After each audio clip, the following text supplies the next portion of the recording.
Good morning, everyone. And I hope you all had a good day yesterday, and we all are looking forward to our second session. I'll just give you a rundown of the instructions. Request all of you to switch off your microphones and videos. Do not use the chat box for sharing your personal information. There will be a time to use the chat box. All our team behind would be muting all our participants as and when they arrive in. We request all of you to write your questions in the chat box, and our team members will be picking them up for the Q&A round. Today we will be having the question and round immediately after the session ends. So as the session begins, I would request all of you to start putting in your questions. And we would request all of you to switch on your videos towards the end of every session. That's just for a small group picture. Again, just to remind you, this is going to be a 45-minute session when the session starts, and a 15-minute Q&A round. And I would like to invite Dr. Sharda to carry on with the proceedings today. Dr. Sharda.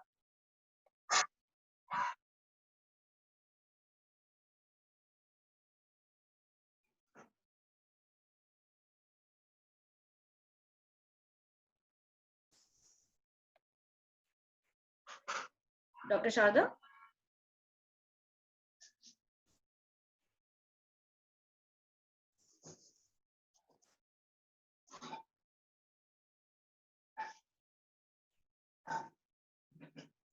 Dr. Sharda, could you? Can someone in the admin unmute Dr. Sharda, please?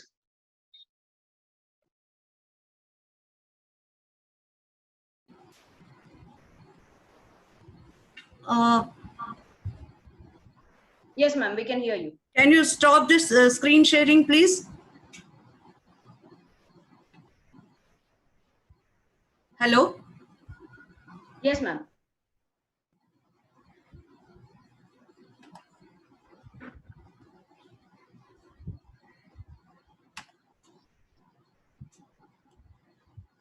Can you see me? Yes, ma'am. Okay. Sorry for all these small technical glitches. Good morning and welcome back to the second day of our 5-day certificate course, reporting on COVID-19 through a gender perspective. I'm very happy to share with you that today happens to be our Ladli Day, and it is the 15th anniversary. We started Ladli, or we launched Ladli on 9th June 2005, and I'm very happy to say that we have done quite a bit of work, and we are very happy with what we are doing, and we eagerly look forward to doing more and bringing about change. May I now request Mr. Sista, our Executive Trustee, to say a few words on this very special occasion of 15th anniversary of Ladli. Mr. Sista, please unmute him.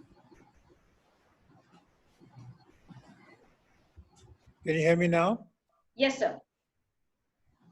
Well, I'd like to add to what Sharda said. Once again, a very warm welcome to all of you. And more importantly, a big thank you to all of you for having agreed to spare your time and your thoughts and your participation in on this very happy occasion. I can hardly believe that 15 years have gone by when we started the Ladli Media Initiative. Incidentally, for all of you must know that the word Ladli was actually devised by Dr. Sharda herself. And it has now become a hugely important program. And all I'd like to say is that we are very fortunate that media and in fact the government and many other stakeholders in society and elsewhere have taken up largely the women's empowerment issues in a big way. And we at least would like to take just part credit for having started this whole thing. And it is now gathering its own momentum. And here again, it's thanks to all of you that this is happening. Thank you again.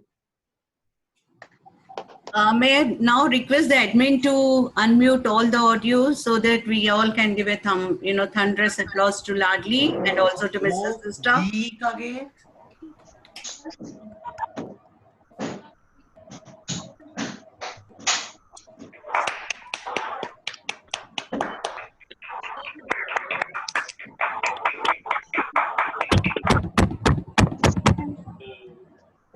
Thank you so much. Now admin can mute all the audios. Yeah?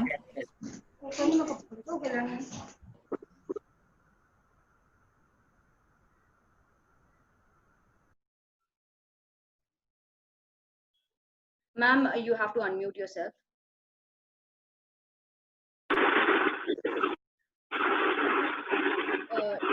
Sharda ma'am, you have to unmute yourself. And could you bring your screen down a bit? Yes, ma'am.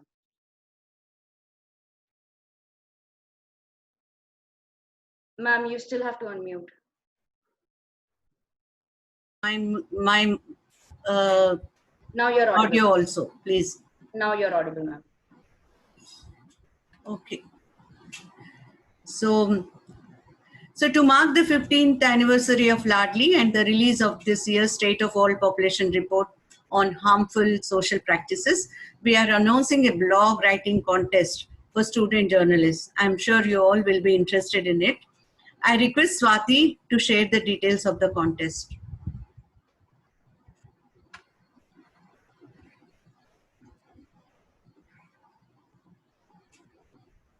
Swati? Yeah, sorry. For this blog writing competition, the title is Resurgence of Harmful Social Practices. These social practices can be child marriage, pre-birth sex selection, female genital mutilation, and these upcoming things that we think might have a resurgence due to COVID. So, you can write blogs on these issues. There will be 3 awards, gold, silver, and bronze, and 5 appreciation certificates. You have to send in your entries by 25th of June, and we will be announcing the awards shortly after that. Dr. Sharda.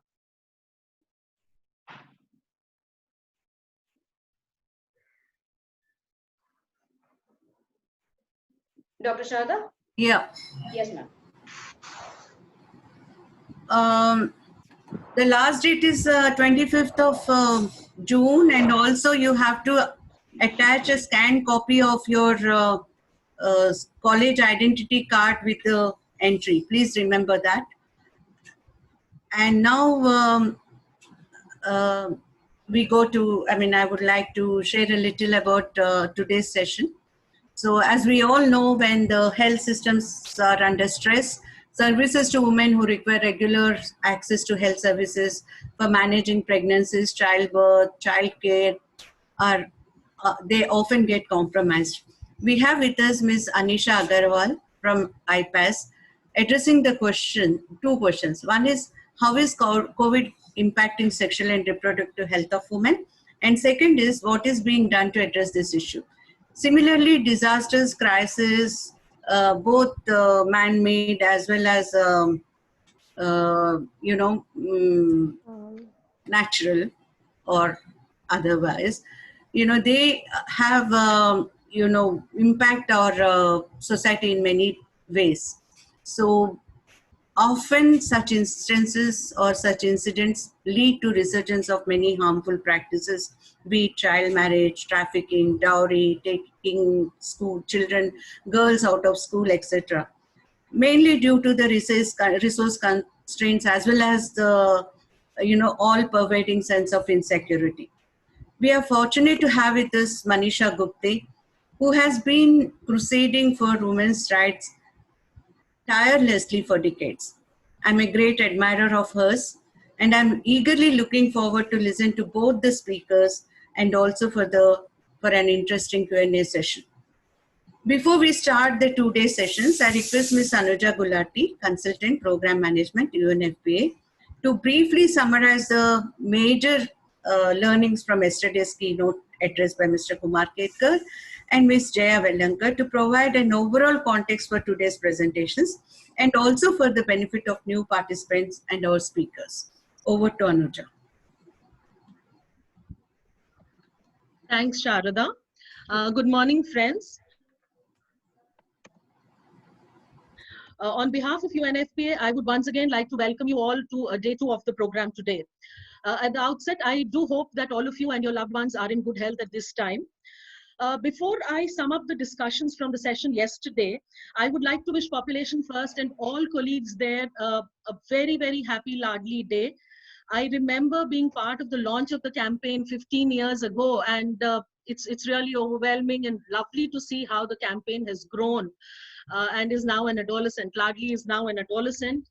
Ladli has worked tirelessly to make gender a core journalistic value and to advocate for mainstreaming gender into the way media and advertising industries think and work.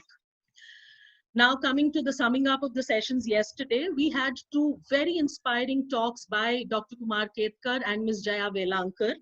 The key points highlighted by the speakers. Both of them highlighted the issue of intersectionalities like caste, class, gender, and religion, and how these get deepened at the time of any humanitarian crisis. The speakers also emphasized very, very critically that the response to pandemics should have women and girls at the center. And it was mentioned that it's not just women and girls, but also look at class differences here.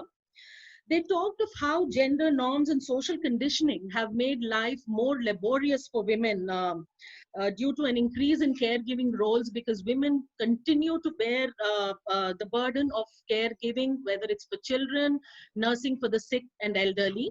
Another critical point that both the speakers raised was the need for an increase in the health budget, with a certain percentage of this being earmarked for women's health. So that was a very critical point and a huge takeaway that came out from yesterday's session. One of the speakers also talked of surge in violence against women and girls and how and linked it to compromised access of women and girls to food and nutrition. There was also a discussion around the fact that while physical and sexual violence get recognized, economic violence as a form largely goes unrecognized and unreported. There was also a discussion by both speakers on women health workers and how they face a heightened risk for contacting the virus because of their disproportionate representation in the health workforce. And there were specific discussions on the increased workload of ASHAs and all frontline functionaries, all field functionaries. The discussions ended with a reference to a surge in harmful practices, a session that we would be doing today in detail, like child marriage, and also referring to the change in age at marriage from 18 to 21 that is being contemplated. Now, Sharda, I'd like to take 30 seconds and move away from summing up of what was discussed yesterday to what I personally feel, and would like to mention here that increasing the legal age at marriage to 21 years in a context like India would definitely have unintended consequences, because with an increase in the age of consent from 16 to 18 under the POCSO Act, the distinction between adolescent sexual agency and the violation there has actually got very blurred. The Child Marriage Act, on the other hand, attempts to stop underage marriages and provide underage couples the right to declare these marriages null and void. And this has been happening in certain cases. If child marriage laws if child marriage laws are made more stringent, then they will harm these underage couples and further compromise their agency. And I'm sure Manisha ji is going to throw more light on this. I'm so happy that you're here, Manisha ji, today. I've always considered her a friend, a teacher, and a guide, and I'm eagerly looking forward to your discussions on this issue. Thanks, and over to you.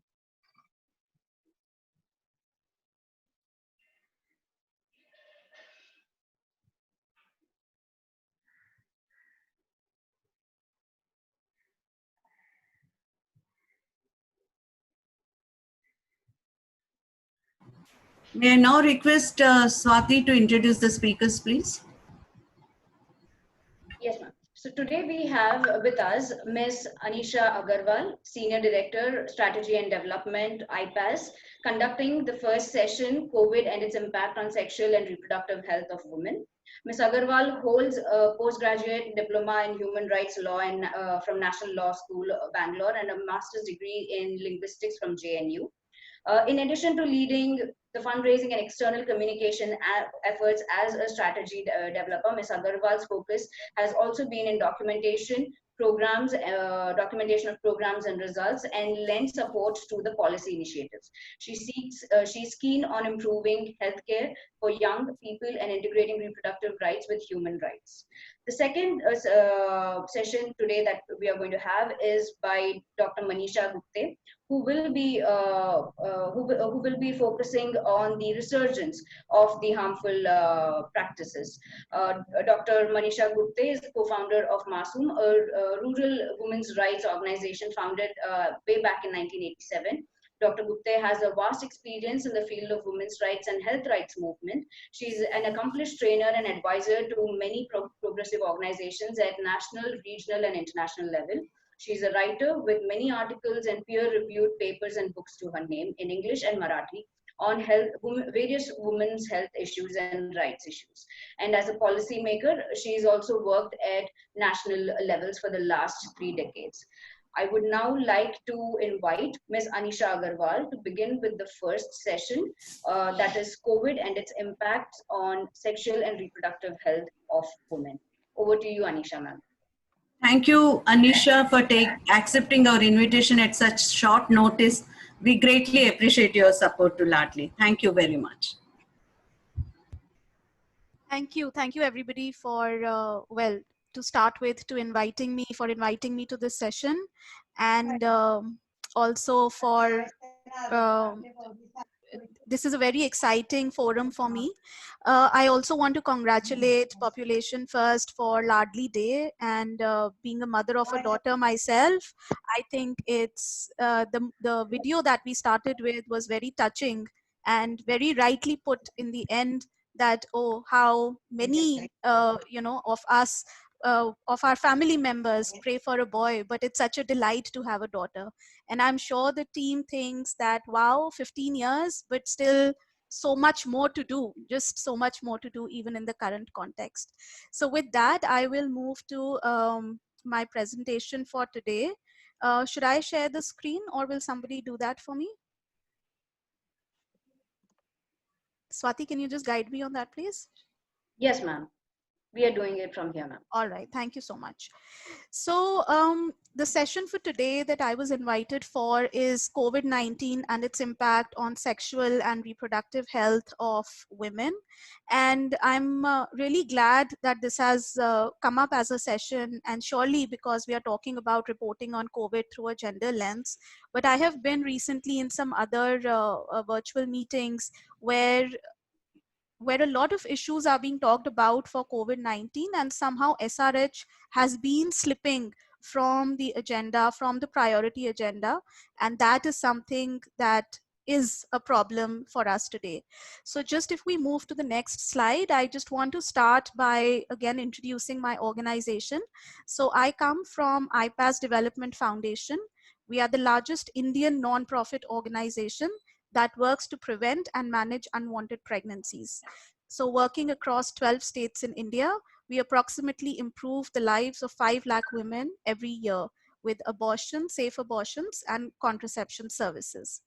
So moving ahead into just to go back to the basics, and if we can just move to the next slide, I thought one thing we need to all start with is, what is SRH? If we could just move to the next slide, please. So just like I said, just going back to the basics of what is SRH, and just a reminder to all of us, sorry, just back to the next one, please. Can we move back a slide, please? Sorry, back. Yes. Sangeeta, back, yeah. One slide ahead, please. Right, stay here. All right, thank you. So, yes, Sangeeta, second slide. yes, thank you. All right. So just to, just a reminder about what is SRH, and I'm sure a bit of this was maybe covered yesterday, and we all are aware of this already, but I just thought we should all be on the same page about what we are talking about when we say SRH. So we say sexual and reproductive health pertains to the state of physical, mental, and social well-being in all matters related to the reproductive system. And good SRH implies that people can have a satisfying and safe sex life, the capability to reproduce, and the freedom to decide if, when, and how often to do so. So this is a very all-encompassing kind of definition that we have for sexual and reproductive health. And if we move to the next slide, where I primarily want to highlight that, can we move to the next? Yeah, that one slide back, please.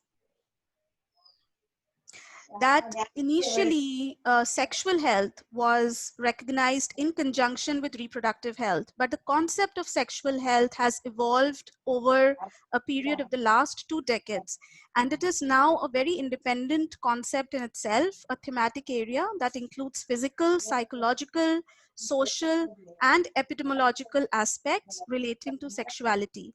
The linkages of each of these aspects with material and social conditions that shape access, experiences, and health outcomes of diverse population groups.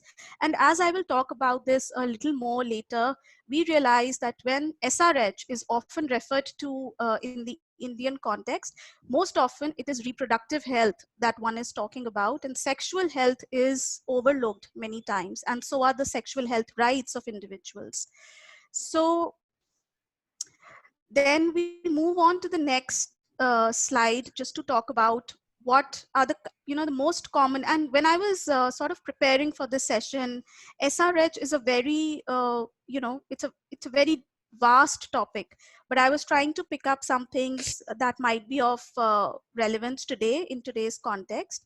So some of the key aspects of SRH are family planning, as well as emergency contraception, safe abortion care to the full extent of the law and post-abortion care, pregnancy care, childbirth care, postnatal care, prevention and management of sexually transmitted infections and HIV, including mother-to-child transmission of HIV and syphilis, prevention and management of gender-based violence. So when we will, very often when SRH is talked about, these are the kind of interventions or aspects that are covered. And I would say that these are still not all of them. There are still that others that remain, especially with relation to sexual health of individuals. So we move ahead to, if we can move to the next slide, please. So if we just look at the Indian scenario in terms of what have been some of the persisting issues about SRH in India, and I'm sure all of us are aware of it. We either have information about it, and or we may have even experienced it. As a woman who has grown up in Delhi, I believe that these issues have been all pervasive even in city life for women like ourselves.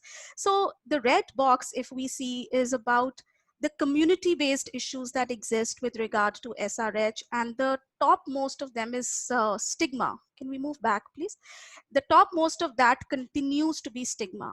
I believe even today when we talk about SRH, the moment we say sexual and reproductive health, the word sex itself is so loaded for so many people and continues to be such a big taboo that it is very stigmatic to talk about SRH in itself. And so where do we find people to work on it or to realize its importance within families?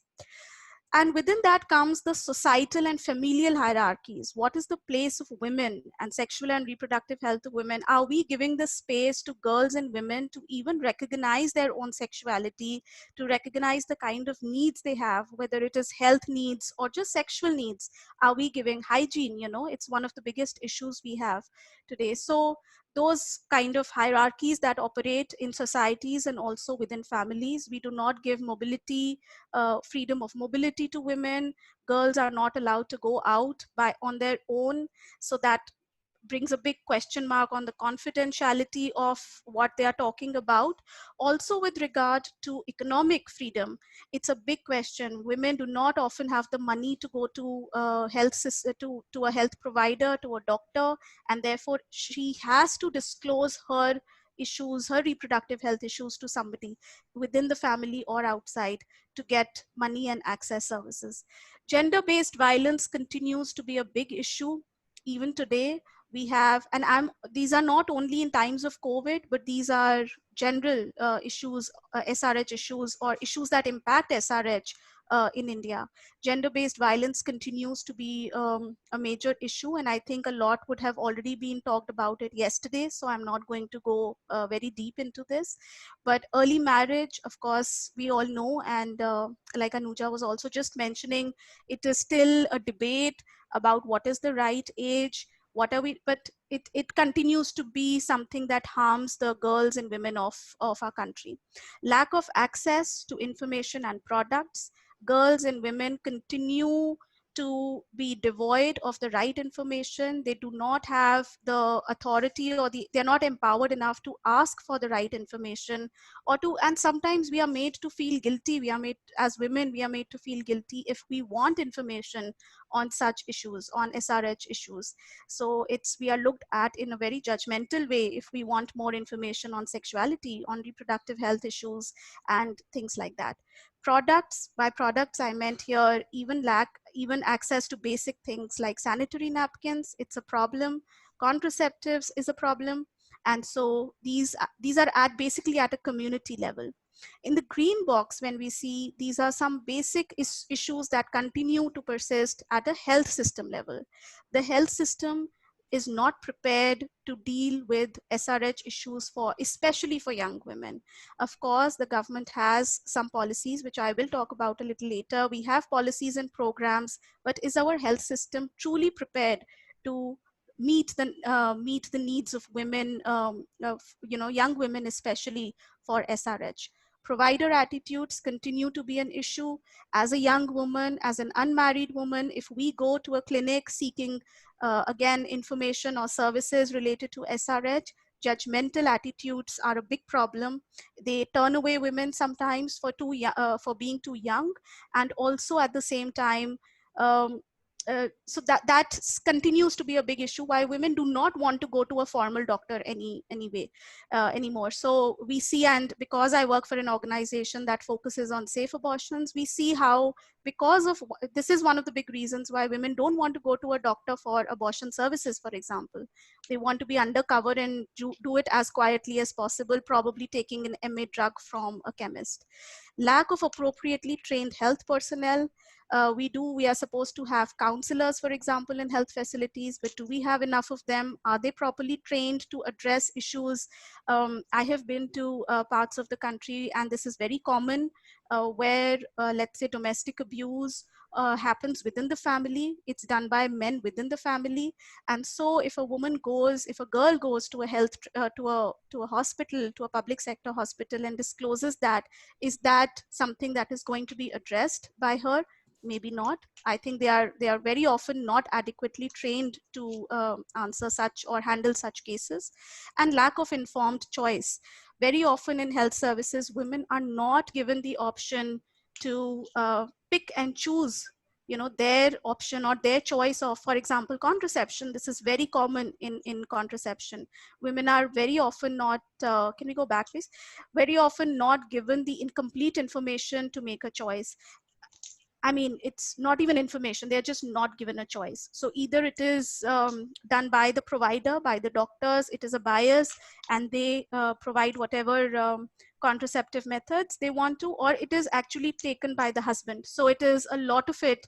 Women do not have a choice in this matter, which is very sad.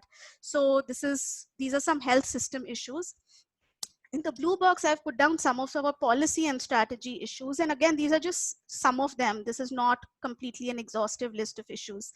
But we do see problems with policy implementation. There are some of the policies that have been made, some programs that have been launched by the government of India for SRH, especially for adolescents and young people. But are they implemented in the right spirit across the country? Very often I see that women's reproductive health issues are just under maternal health issues, but then is that the right approach? We still have problems in terms of converting contraception, this competing terms between contraception and family planning. I'm personally a firm believer that it should always be contraception, because family planning implies a lot of other things and does not cater to the needs of young and unmarried women. So those kind of policy implementation issues. The one big thing, like I also said before, is recognition of sexual health. It's all reproductive health, very quickly becomes maternal health. But what about sexual health? So are we recognizing that? Are we recognizing the needs of a diverse population that we have today? And are we addressing them adequately? And of course, lack of comprehensive sexuality education. Of course, our country has been through a phase where we wanted to introduce sexuality education into schools, and then we tried doing it. It was not a great success, but it is still being done, of course, with some partners in civil society. But is that education happening to girls? Is it given to girls in schools, and not only to girls but also to boys?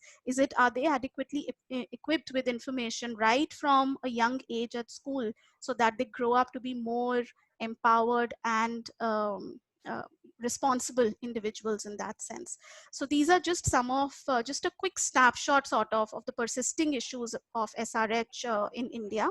And now we move to more contextual current context of COVID. And if we can move to the next slide, please.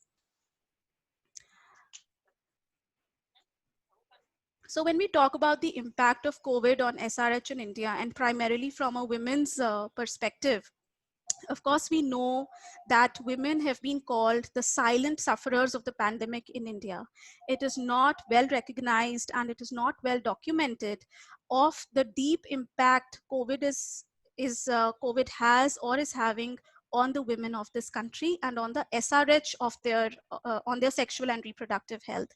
We know that any disaster or emergency, like Dr. Shada also mentioned in the beginning, increases the vulnerability of women and girls. It breaks down social support systems and it creates barriers to accessing reproductive and maternal health services. We know that this SRH is very easy to be pushed down the priority agenda very often.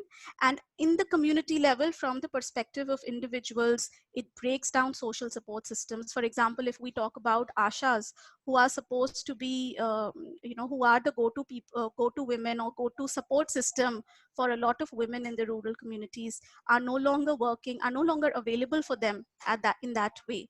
They are working on COVID-related responsibilities.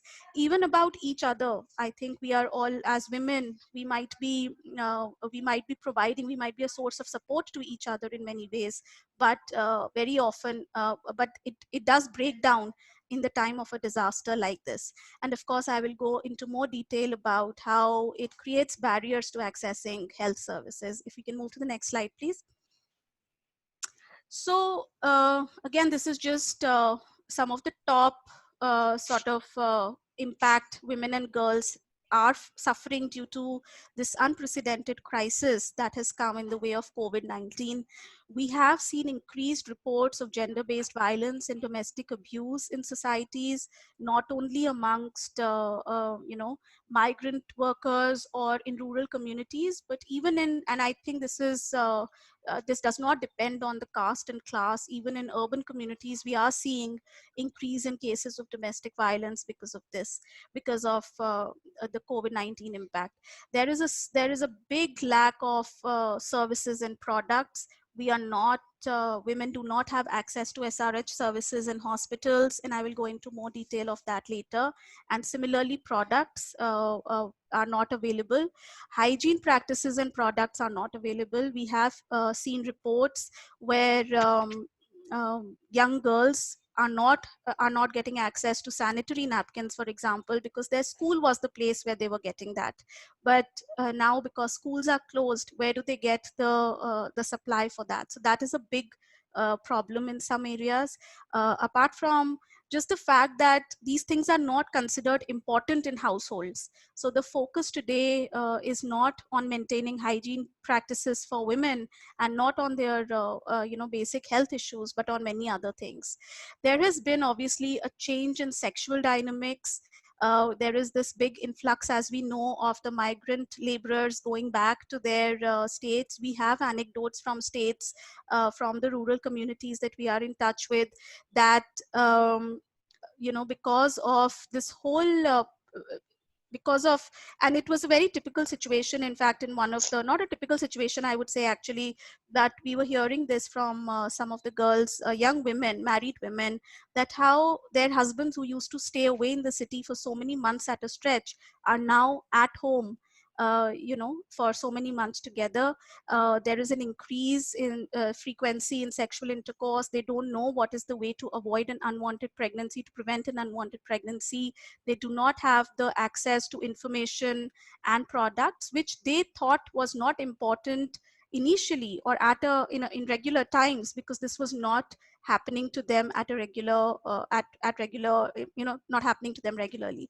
So there, and that burden of thinking and that burden of preventing an unwanted pregnancy again sort of goes back to the woman, and therefore it has an impact on her. And if she does get pregnant, then what happens? Will she have the option and access to go to have an abortion if she wants to?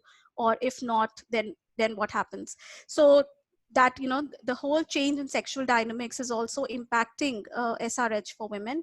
And of course, breakdown of support systems, like I also mentioned before, in terms of not only frontline workers, but also health providers in some cases. If there was somebody I could go to initially in regular times, I'm not able to, that person is not accessible, that provider is not accessible to me in today's times. So if we move to the next slide, please. So just going a little deep into the health system level, SRH services are easily, we know that SRH services are easily pushed down the priority agenda at a time like this. And we have seen that in times of COVID, in recent times, access to SRH services has been compromised, primarily due to restrictions on mobility. Of course, women are not allowed to travel because of the general lockdown, etc. that has happened. There is a suspension of public transport that happened, so we were not able to access health facilities. There was a redeployment of health facilities and personnel in big ways. There are so many facilities that have been converted into COVID care centers, and therefore they are not available for catering to SRH services for women. And the same is true for health personnel as well. There is a disruption in supply chain of drugs. We know clearly, for example, through a study we did, that there is a issue in the supply chain of medical abortion drugs. We do know there is a disruption in supply chain of contraceptives. So that obviously will have an impact on SRH for women. And the suspension of certain methods of contraception. So we know that there have been directives from the government to say that IUCD, for example, or sterilization should not be given at this point of time. And therefore, so women should be encouraged to adopt more short-term methods. So that also obviously impacts women who want to prevent unwanted pregnancies in the long term. So these are some immediate, the reasons for why health system or access to SRH services has been impacted. If we move to the next slide, please. So just to bring up some data from a few sources, we know that Population Council has done a deep study into this, an intensive study, and they have found that among young women ages 15 to 24 years, only 6% of those who needed antenatal care received it. Only 17% of those who needed family planning services received it. So this is obviously a clear indication of the lack of services that is impacting women. If we move to the next slide, we have data from FRHSI, which estimates that 25.6 million couples would not have been able to access contraception services during the period of the lockdown and weeks leading up to complete normalcy. So we can see that what is the level of lack of contraception services that is going to be impacting the Indian population. Of course, we all would have also read articles about what this would lead to, a baby boom, and India, and not only in India, worldwide, in India would probably be leading in that kind of a situation.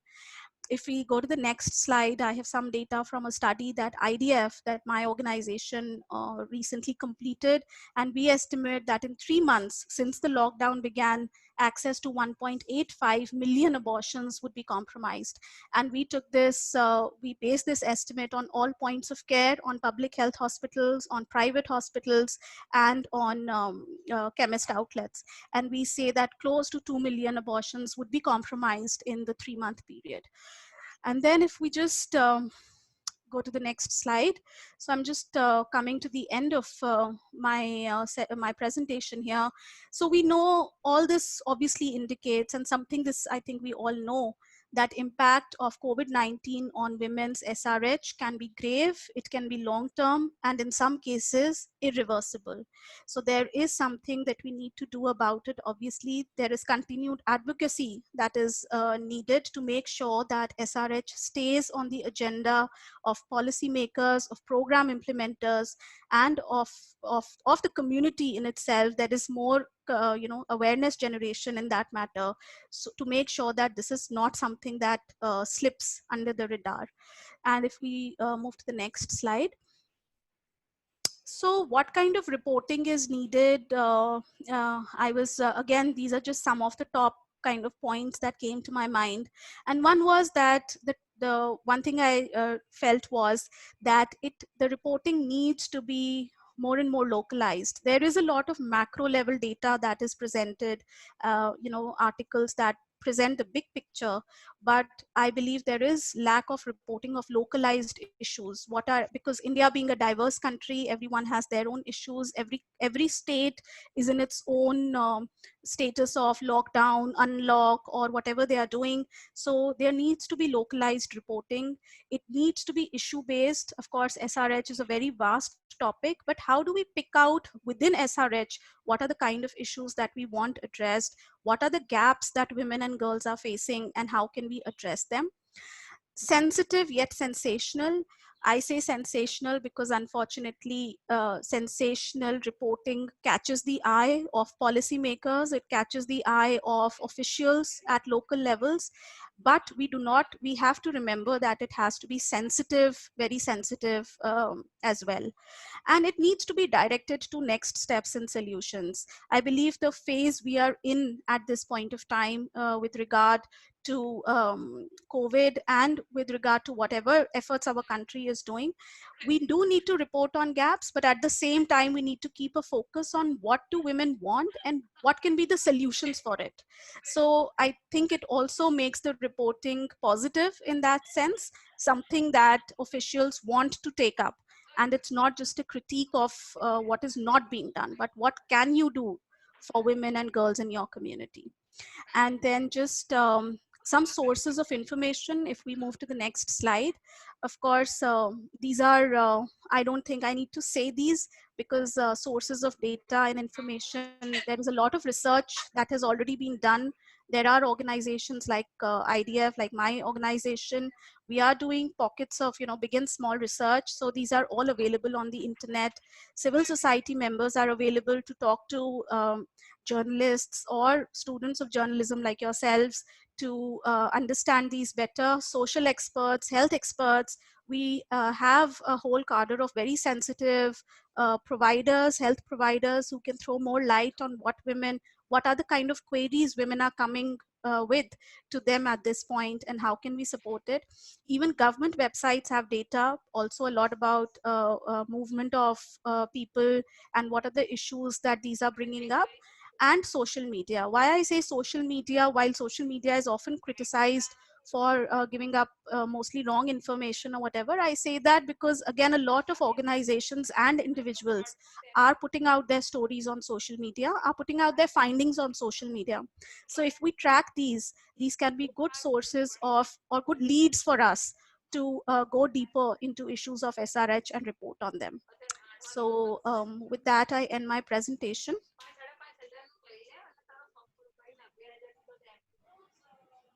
Are we taking questions now? Yeah, thank you, Anisha, for a very, very comprehensive presentation on SRH and COVID-19. And I'm sure the students have taken many learning points from your presentation. And now I request Swati to take the program forward.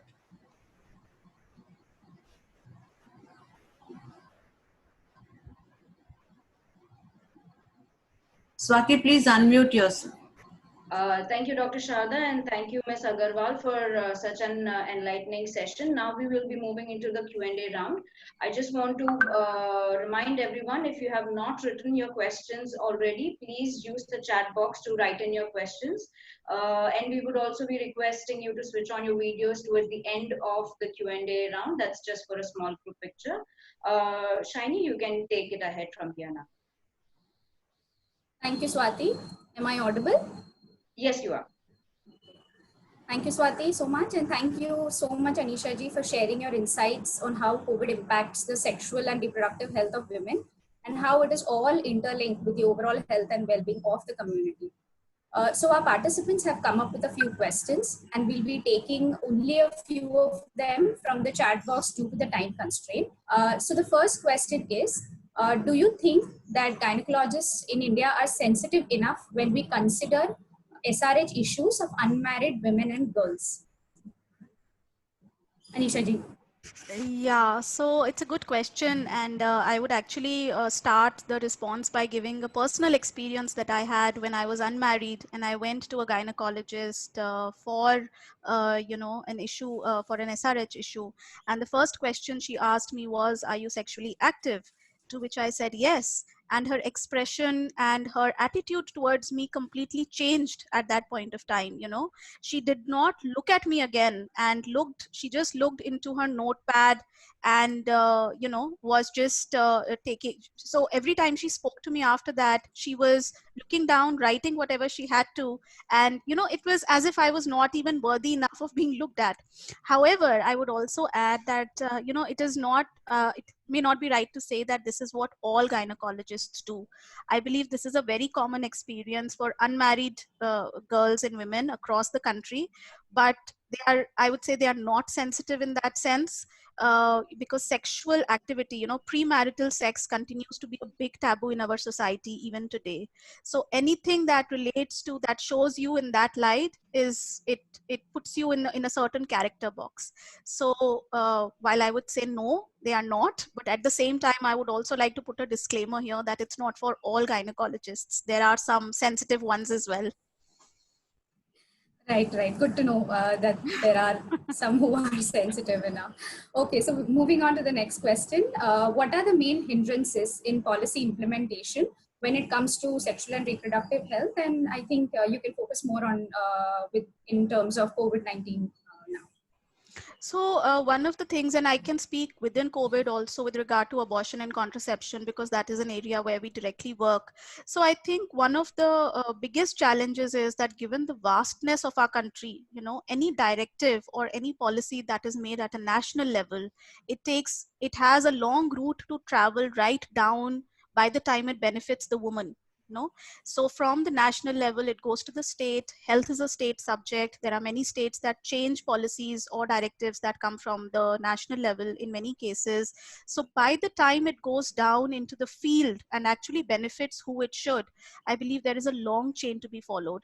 Especially in these times, we have been part of meetings. We have been part of meetings where there is virtual dissemination of, let's say, the GOI guidelines or directives. But I believe that is not good enough. We have cases where we go and do trainings for district level officials, and that also doesn't work. So what happens in a situation where we are in today? So I believe one of the biggest problems is, even if the intention of a policy or directive is good, translating it right down to the field is a long route and often misinterpreted at many levels over there. Right, a struggle I think we are facing since quite some time. Yes. Yes. So the next question is quite an interesting one. Does caste and class matter when it comes to sexual and reproductive health? I mean, do you have any personal experiences or probably your grassroots experience? So I would just say to that, there are many common experiences that we have by just being a woman. So, that is, our gender binds us together irrespective of class and caste, I believe. So there have been many common, when I have traveled to the field and spoken to a young girl in a village, some of that has resonated with me, as to what I have heard in my family about whether it is marriage, about its menstrual hygiene, its periods. Yeah, it could be as simple as, working for a woman, for example. Having said that, I do believe, unfortunately, that there are some castes, which are more vulnerable and more impacted and affected than many others. But that would take us into a very different and longer discussion on caste and class. So I would like to stop with that. Right. Okay. Moving on to the next. Do you see the introduction of sex education in schools in India in the near future, where now teachers in classrooms hesitate to even speak on the topics of menstruation and reproduction?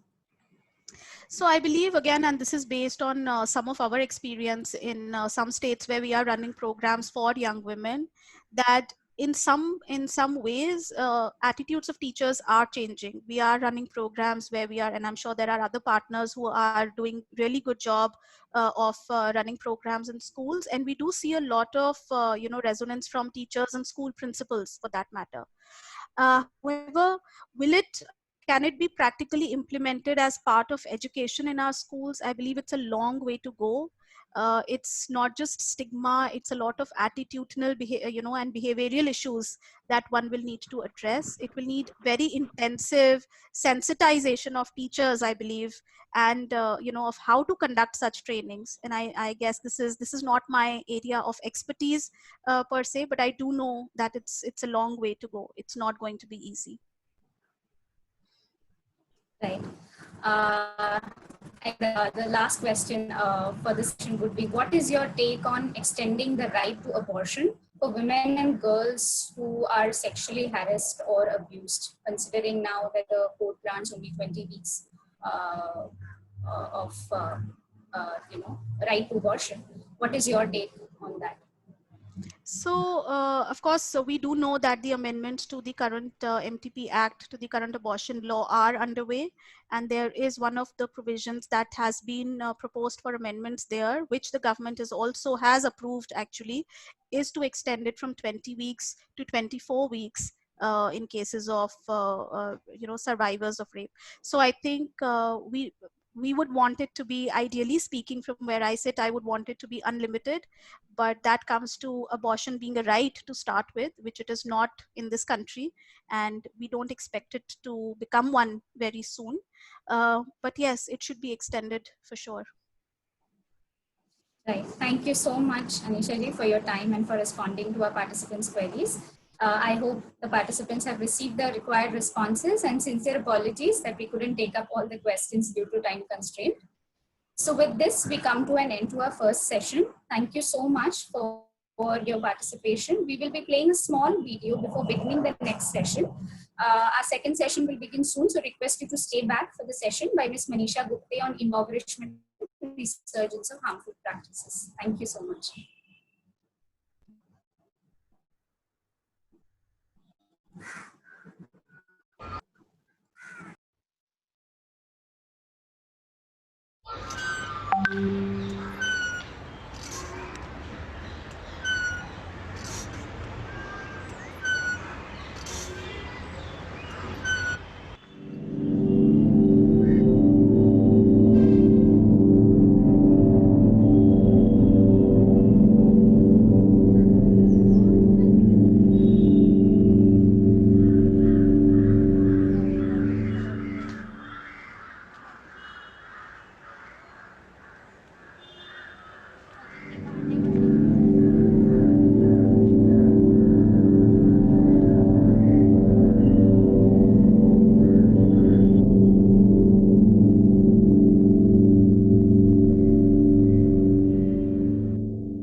So we begin with our second session now. I would like to invite Dr. Manisha Gupte to start the second session for today. The session is going to be on empowerment and resurgence of harmful practices. Dr. Manisha Gupte, we welcome you, ma'am.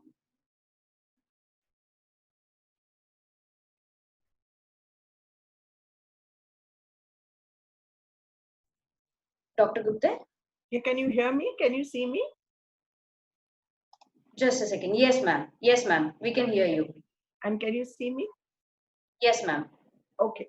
So I'm extremely happy and honored that I'm here to speak with everybody, and that also on Ladli's 50th birthday. So happy birthday, Ladli.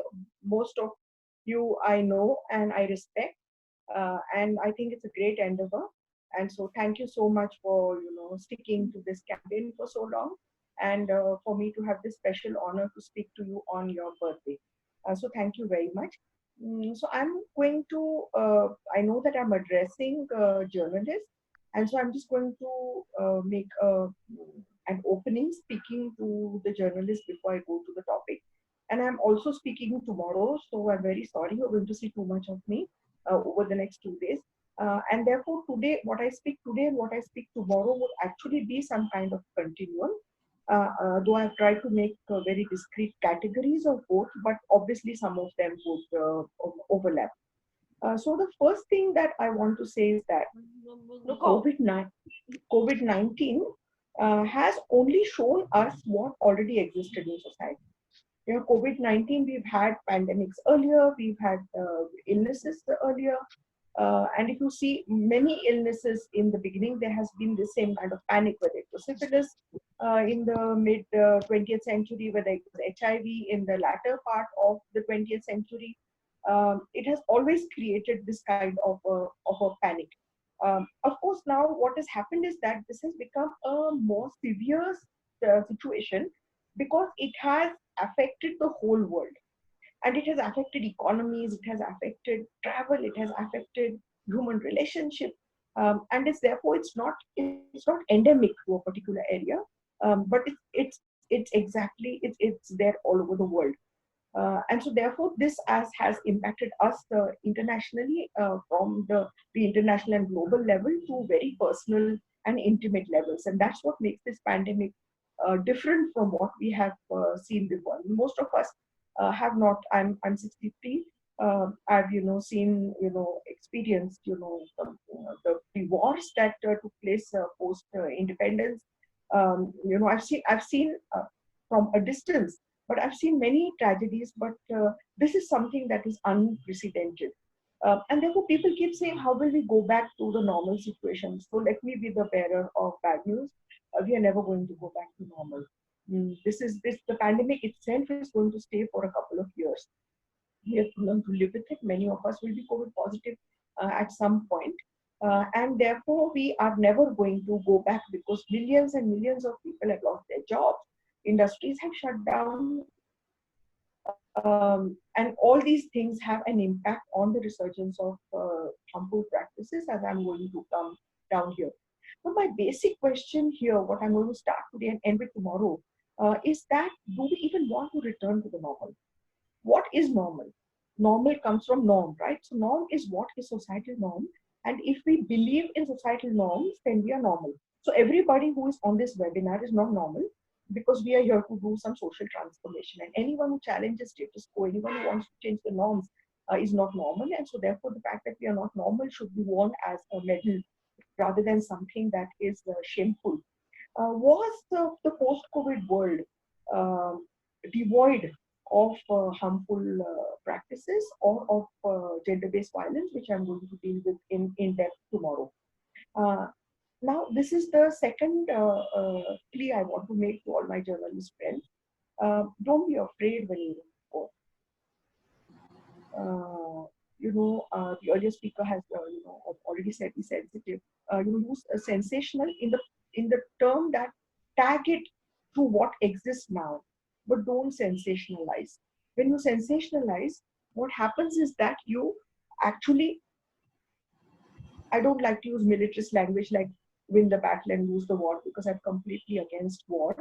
But what happens is that for a game that happens over the next 2 days, whatever that newspaper or portal presents, we lose out on the ethics and the basic values for which we are fighting. And if we are here for social transformation, then it's actually the long-term social value. So we are not doing sprint running. We are here for the long haul, for the marathon that we have to do. The second thing I want to say is that when in doubt, democratize. When in doubt, go to the people. It's people's lived realities that will tell you what the situation is. The third thing I want to appeal to and congratulate all journalist friends is that you have the power to mold public opinion. Many of us work in small areas. I work in the community. I work in rural communities, largely in Maharashtra. I'm engaged in other work outside, but my playing field is Maharashtra. But you can go international. You can, with that one writing, you can go. You can mold reality, and you can mold public opinion. And so therefore you can present and you can represent what happens. But we know that representation not only reports on reality, but many times it also manufactures reality. And so therefore, again, I would say go to the people. I hope Anisha, could you please keep the mic closer? It's very feeble, your voice. Uh-oh. I'm so sorry for disturbing it.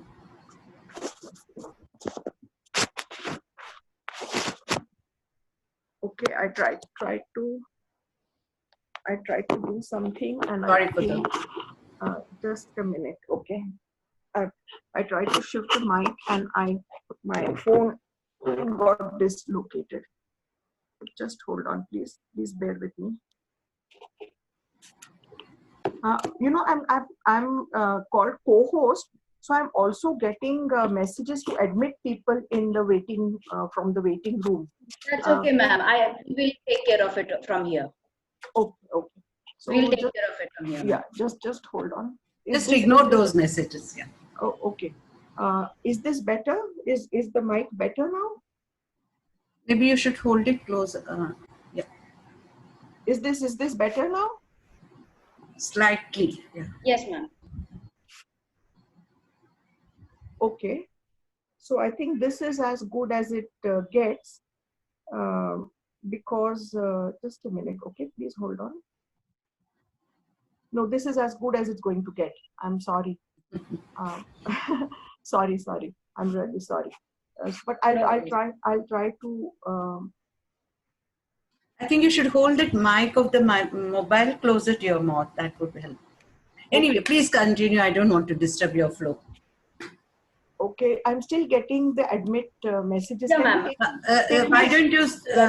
Can you take me off as co-host, please? Yeah, please. Yeah, okay. I'm going back now. I may get thrown out, so just hold on. Okay, just hold on.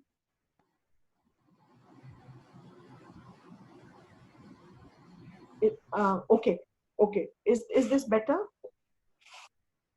Yes, ma'am. Please go ahead. Yeah, this is. It's not going to get any better than this. Okay, so no problem. It's not going to get any better, and my phone and everything are in, are put in very precarious contraptions. So if I do anything to my phone, I'm going to drop my phone once more.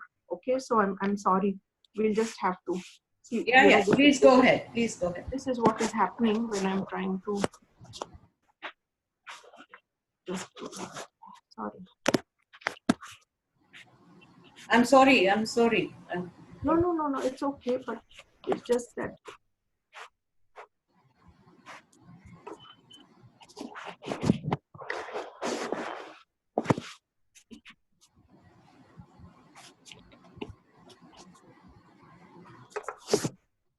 I'm sorry. I'm going to need another 30 seconds or a minute, okay, to be able to.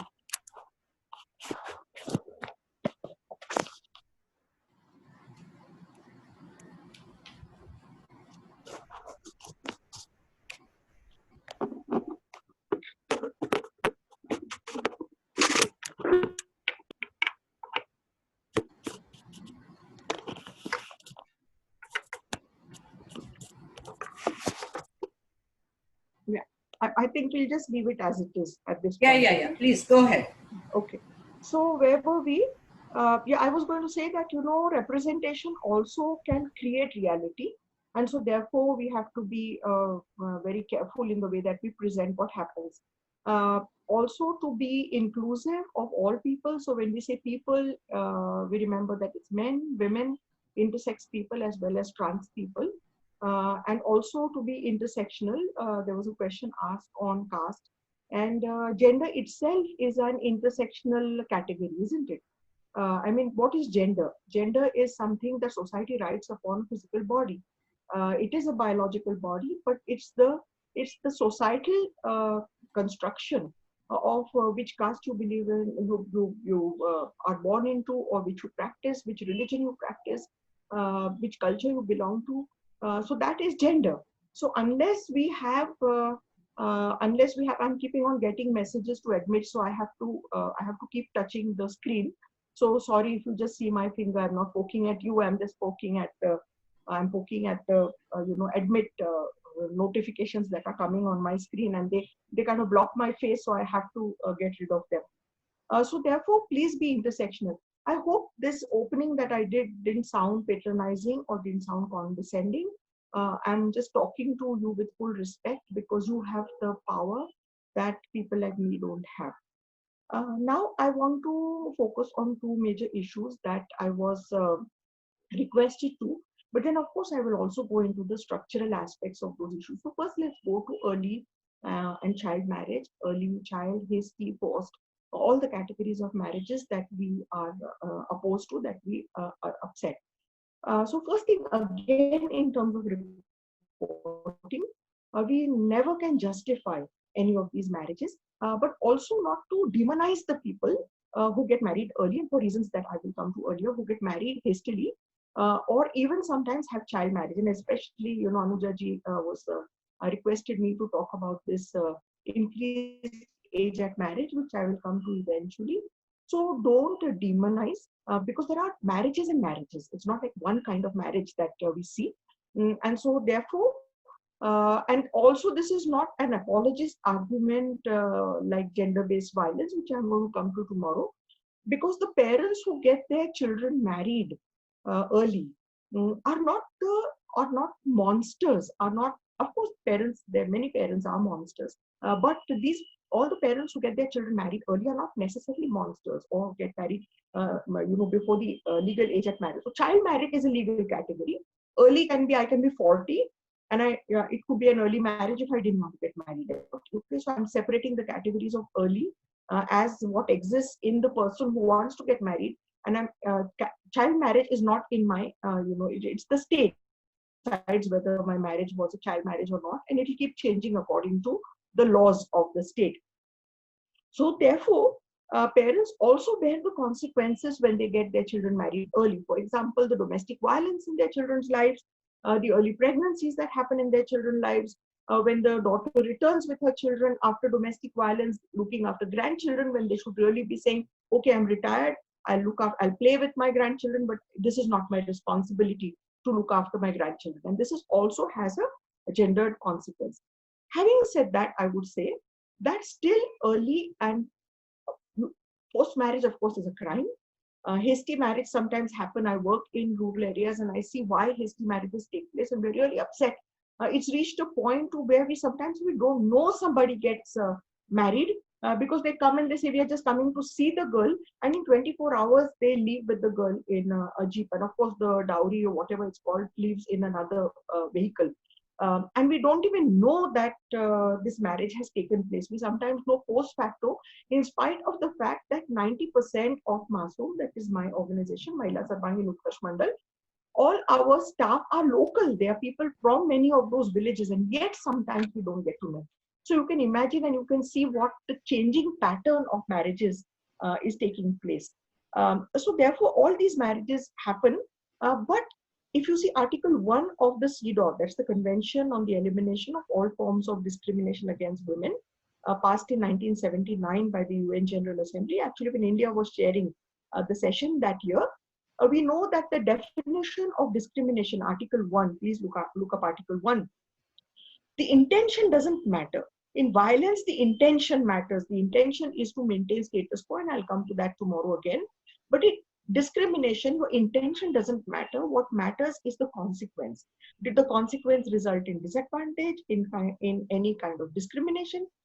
Then that, whether I want it, I might love my daughter, and therefore I don't send her to a computer class in a town that is far away because it's an evening class. But the consequence is that she would not exercise all her human rights at all times. And that is the definition of discrimination.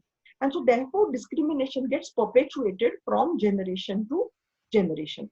Now, what are the structural reasons for early marriage? I'm going to deal with some today and I'm going to deal with some tomorrow. Remember that any uncertainty results in early marriage. And I'll deal with patriarchy today, and I'll also deal with patriarchy tomorrow. But when in doubt, families will get their daughters married. So when you have to go for migration, you have to go for sugarcane cutting. One is that if you go for sugarcane cutting, and if it's a husband and wife pair, in Maharashtra it's called koita. And so to make the koita, because men and women have gendered roles when you do sugarcane cutting, having a wife helps, and so therefore 15-year-old may be brought as a bride. On the other hand, the bride givers cannot leave a never married daughter behind.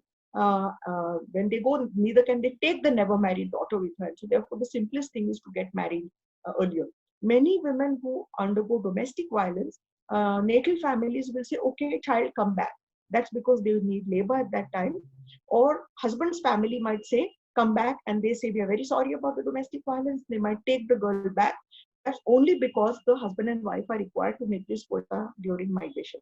So this is outward migration for work.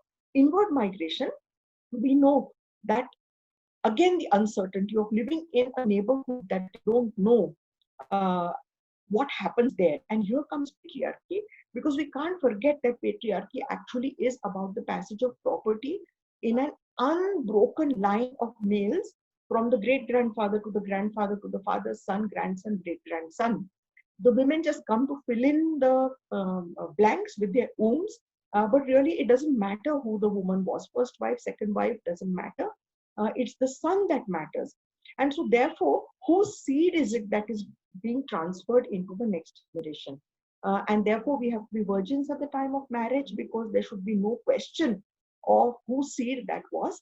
And after marriage also, there is forced monogamy for women, not forced monoandry for men, because a man's seed is the one that gives the legitimacy. And so therefore, getting her married so that she goes into her house, and once she goes into her house, then it doesn't matter what happens to her. डोली उठा के अंदर जाती है और अर्थी से उठाई हुई लाती है बाहर, उसको लाया जाता है. So she doesn't walk on her own and she doesn't walk out.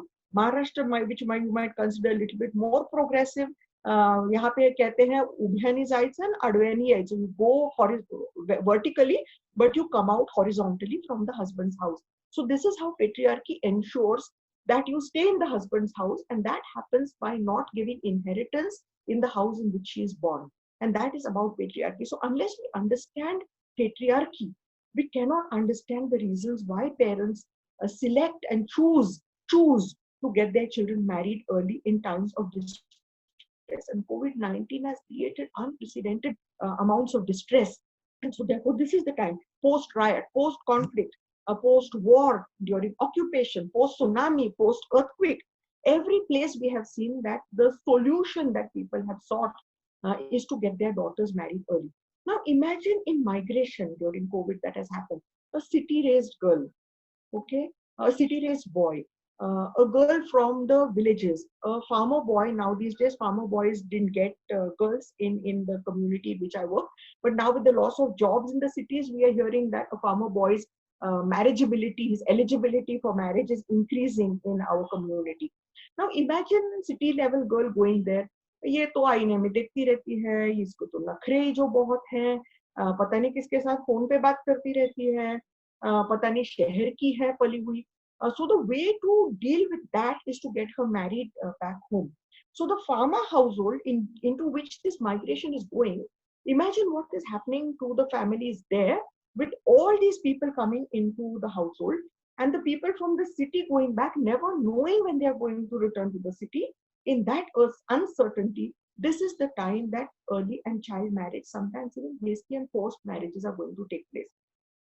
Now, I was speaking earlier of not treating all marriages as the same, because many marriages are self-arranged.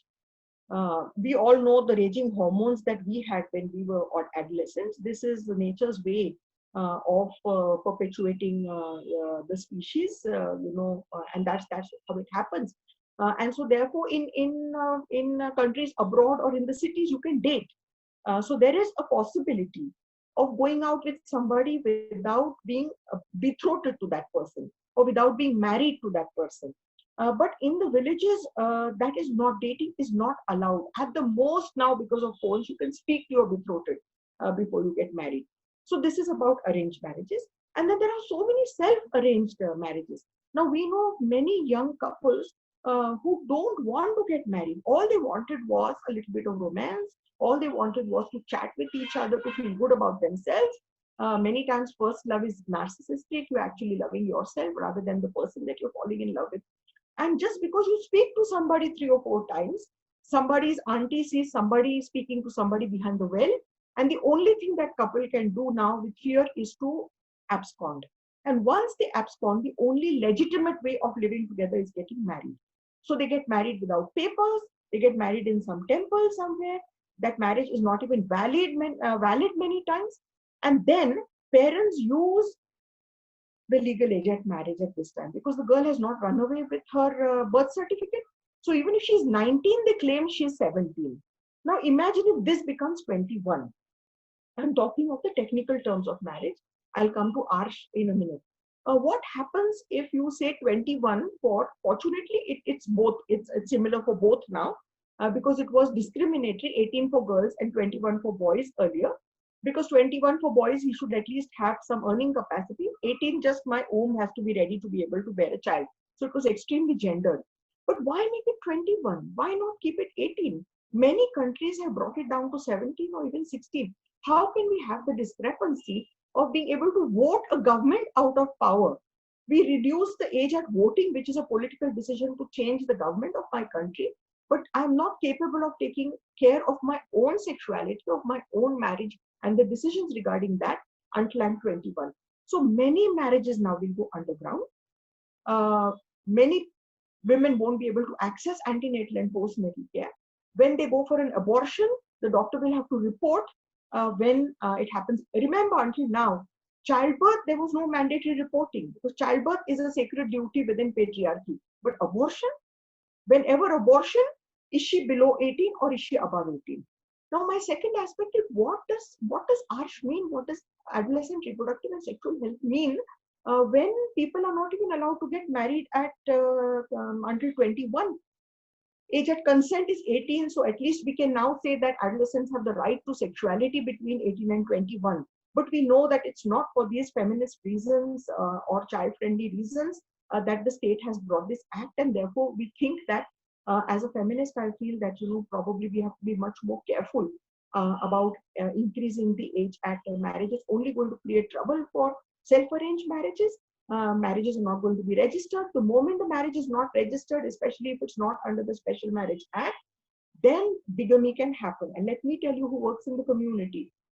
Every 10th or 12th household has a bigamous marriage. And I'm not talking of any minority religion. I'm talking of the majority religion, where men can always get a second wife, a younger wife, for reasons that are whatever, from trivial to serious.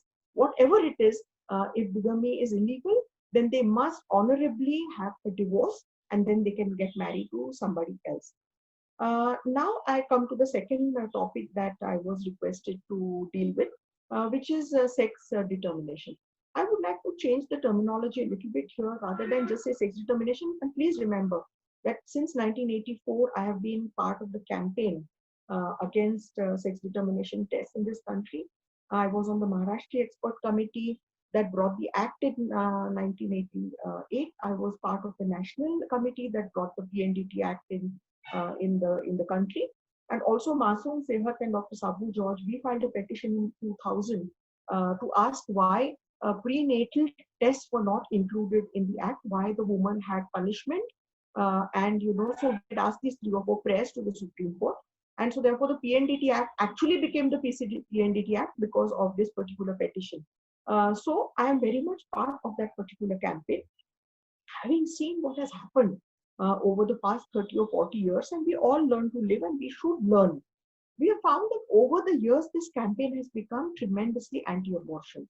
Some terms came out even during our campaigns. Let me take one term that has become almost universal, the term feticide, Stri Bhruna Hatya.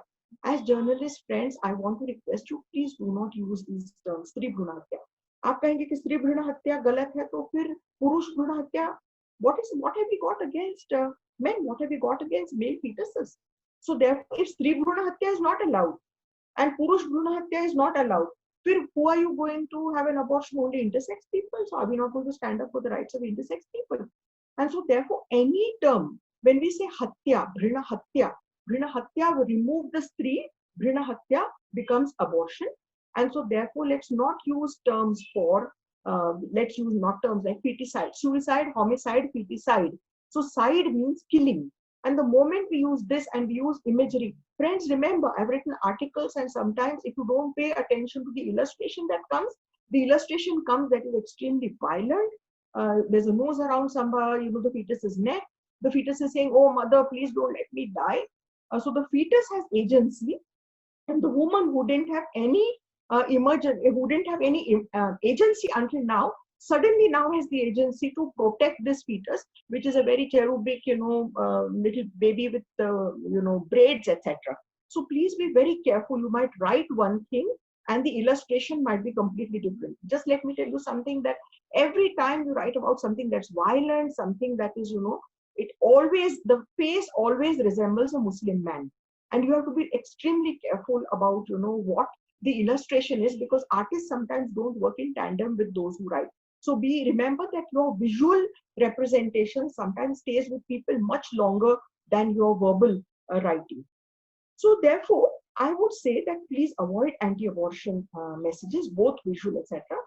And then also don't track women who are pregnant to see whether they are having an abortion because a female fetus was detected. Who are we tracking? Who goes to the abortion clinic? It's the woman with the female fetus. So within patriarchy, she's vulnerable, she has the female fetus, and then she goes for the abortion, and we track her there. Have you ever tracked villages in which only boys were born in the past 3 years? So the woman who does not go for the abortion because she has a male fetus and her family are equally part of the problem. And so therefore, let's see what sex we are selecting, because it's not just some preference, but it's also daughter unwantedness. We know that, isn't it? May you be the son of a mother of 1,000 sons, of 100 sons, Ashtaputra Saubhagyavati Bhava, may you die before your husband. That is exactly what Saubhagyavati Bhava means. That I always say that, this blessing, ki hamesha Saubhagyavati raho, means that, आप कह रहे हैं कि आप अपने husband के पहले जो है वो आप उनके पहले मर जाइए. And be the mother of 8 sons, be the mother of 100 or 1,000 sons. So we know that. So even if you have 2 sons, you still don't want the daughter. And now in COVID-19, let's remember this risk that is going to come, because now with this uncertainty, having a daughter is going to become a bigger burden for everybody. And so therefore be extremely careful, be sensitive, and see that the language that you write does not denote anything to do with an abortion, because abortion is ruled by the MTP Act, and that has its own provisions. And I agree with the earlier speaker, Anisha, that we believe that all women who have unwanted pregnancies are vulnerable. And so therefore, let's not have a hierarchy of suffering. Anyone who wants an abortion should be able to have an abortion, full stop. There should be the right to abortion in our country. And many times what happens is that women don't realize they're pregnant until 3 months. Now, with all the private hospitals closing, now just see, we've privatized our healthcare. Who has stood up for people? It's the public hospitals that have stood up for people. And so therefore, our fight against privatization, neoliberal globalization, etc. has to become much stronger. But abortion is considered an OPD procedure, and OPDs are closed. And therefore, if we don't have girls being able to reach abortion services in time, then they are going to cross the legal limit.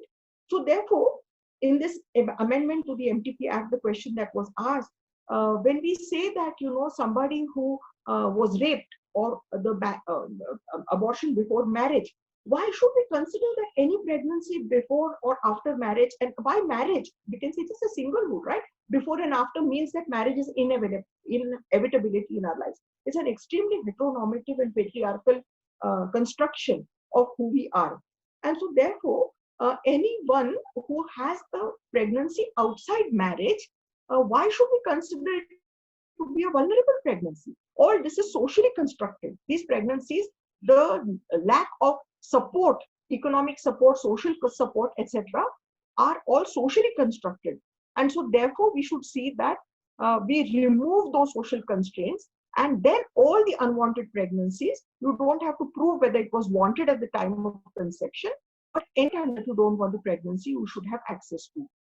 Now I'm going to deal with just a couple of other 2 or 3 other things, because I have time also tomorrow to talk about this. Some other harmful practices that are going to come about this are about housebound women. Work from home for men and women are completely different. Women are going to be expected to be there all the time for all these wonderful recipes that are floating around, for sex, for looking after children, for dealing with tensions inside the house, for dealing with cold wars between people that are happening, being this unending fountain of love and motherhood inside the house. So availability of women inside the house 24/7 is going to increase, especially as we lose jobs. And women being paid much less for similar kind of work are the ones probably who are going to lose their jobs much more. And this is going to be another harmful practice that's going to come up. Crimes in the name of honor, I'm going to deal with tomorrow. And extrajudicial judgments for women through caste panchayats also I'm going to deal with tomorrow as an act of violence. But I'm just putting it on the table as a harmful and resurgent practice that is going to happen.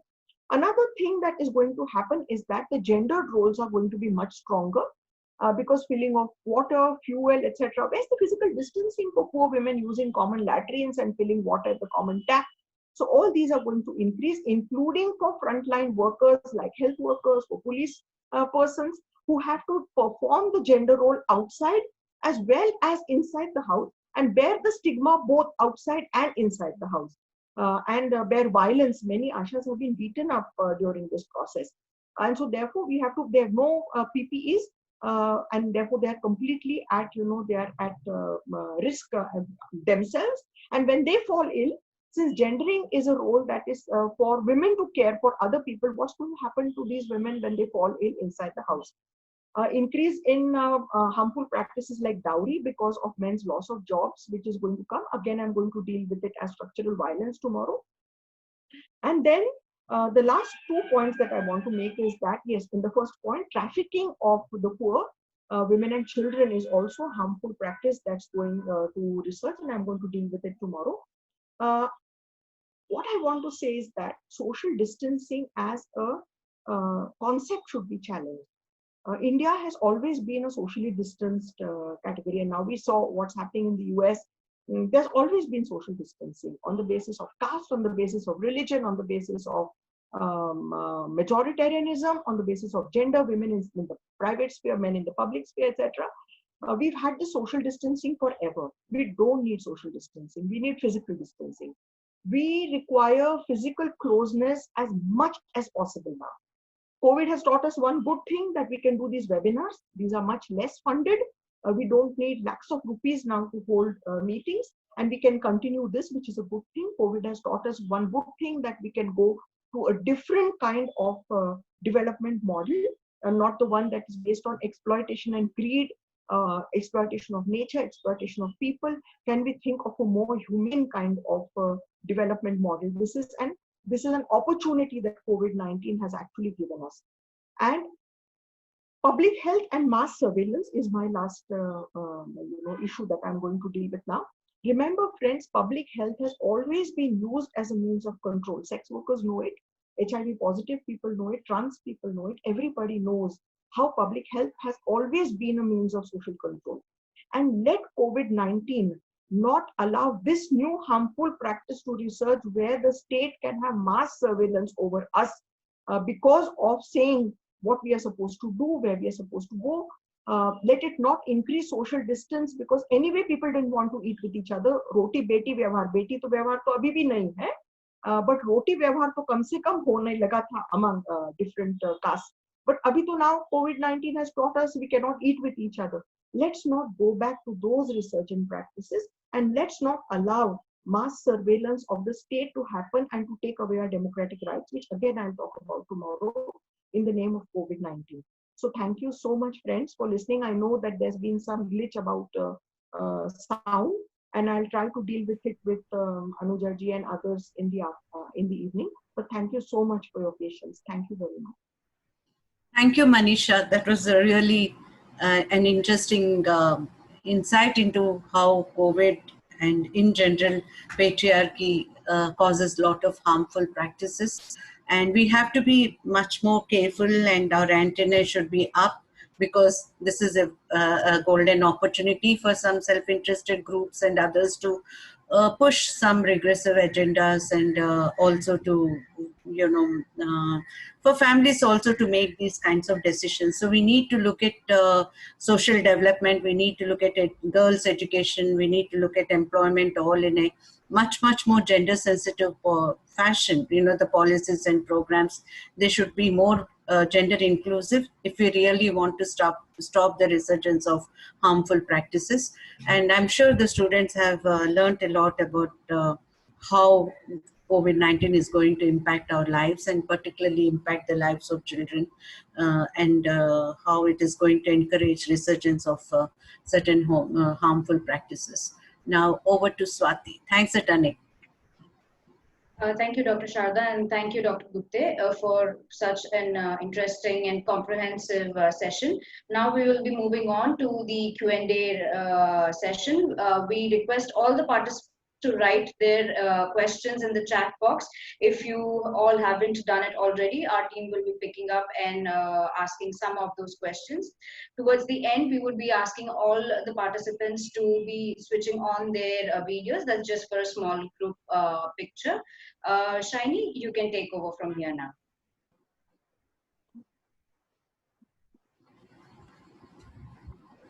Thank you so much, Swati.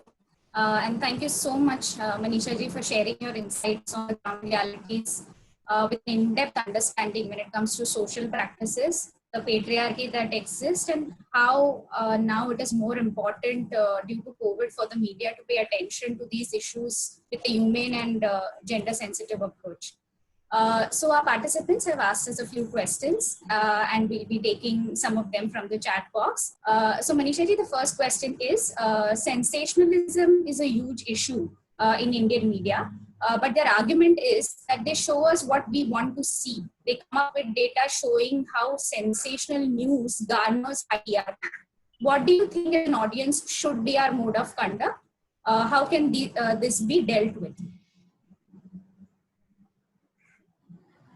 Okay, can you hear me? Yeah. Yes, yes.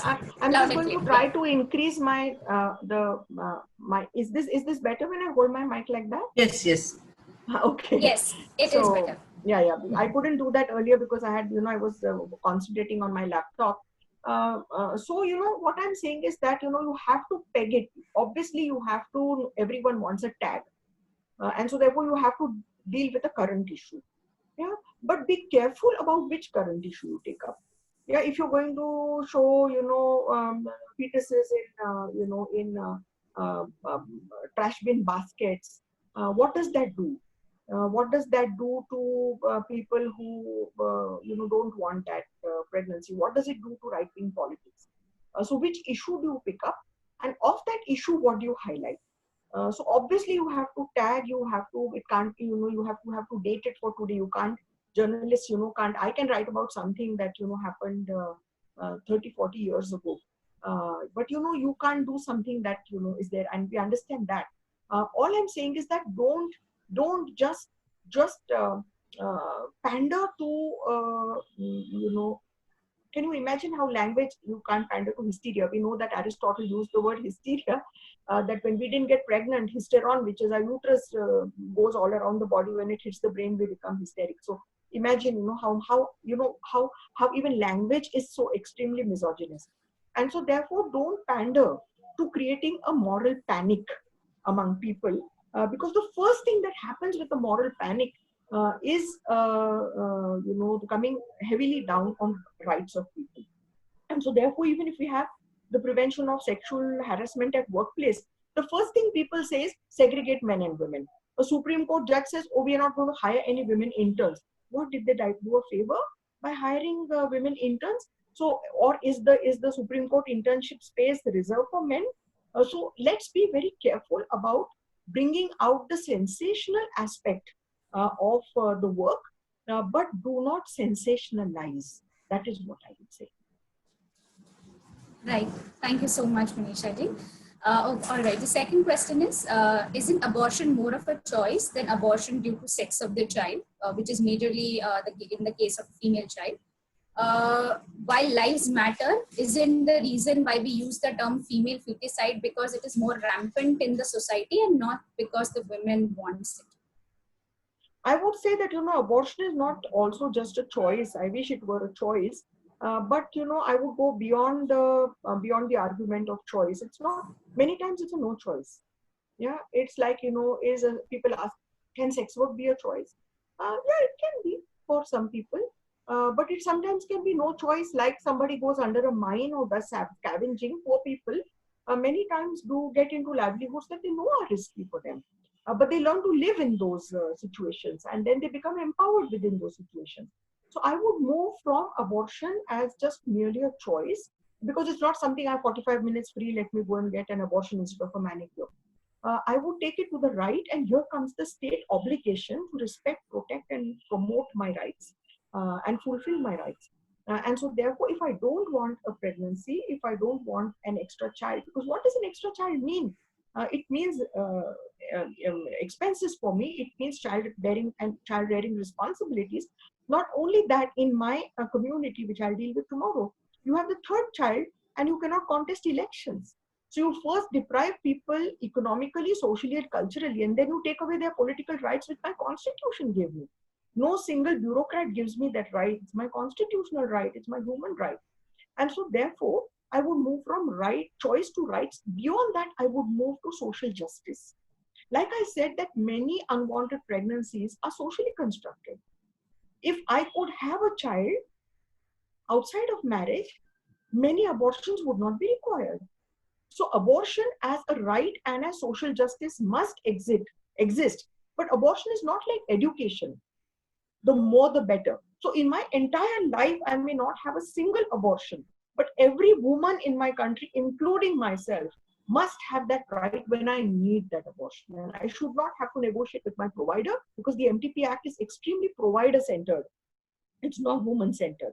It's fetus-centered. Was the fetus has a disability? Was it female? Was it male? So, which lives are valuable, which lives are not valuable, which lives, later on would have the potential. None of that. It's technology-centered, provider-centered, it's fetus-centered. But it's not woman-centered, and actually abortion should be woman-centered. And when we don't have patriarchy, then of course it will be much more with the partner. I'm not using the word husband. I'm not even using somebody with whom I had sex just once and got pregnant and just wanted to deal and have the pregnancy myself. But anyone who wants to be involved in rearing the child after it's born, then it would be some kind of a discussion, maybe consensual discussion. But until then, it has to be woman-centered. Right. Very, very valid point, Manisha ji.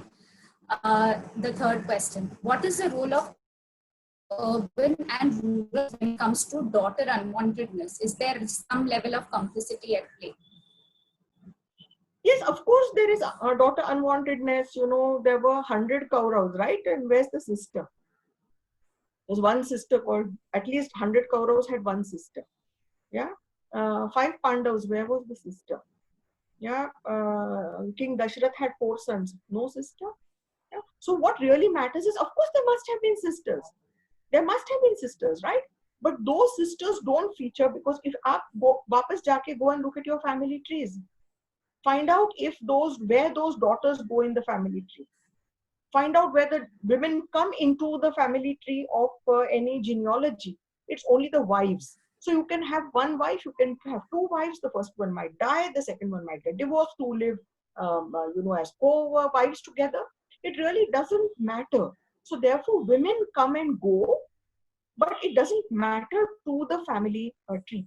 And so therefore, daughter unwantedness exists along with son preference. क्योंकि क्या होता है, आपके पास 3 बेटे भी हो, लेकिन बेटी की शादी में आपको पगड़ी उठा के जो है वो किसी के सिर पैरों पे रखनी पड़ती है. And therefore, even if you have 5 sons, the only way, when there's royalty, when there was feudalism, daughters were useful. क्योंकि आप देखते हैं जोधा अकबर, आपने देखी होगी film, it's made in that romantic style. Why did that marriage happen? क्योंकि अजमेर शरीफ जाने के लिए रास्ता खोलना था. In royalty, if you see the royal families, erstwhile royal families of India, Nepal से राजस्थान में शादियां हो रही है, वहां से कहीं और शादियां हो रही है. So that was to maintain peace within kingdoms. If the children, मेरे जो है, if they are my maternal grandchildren and they are your paternal grandchildren, then the blood is mixed. Or it was to have ceasefire. But in this kind of society, that is capitalist society, we don't know where daughters are required except for their patriarchal function and to do work at home. And so daughter wantedness takes different modes at different times. It exists along with son preference. And so therefore, really what do we need to do? We need to challenge gender discrimination and move towards gender equality. That is the only way we can take away daughter unwantedness from our society. Right. Okay.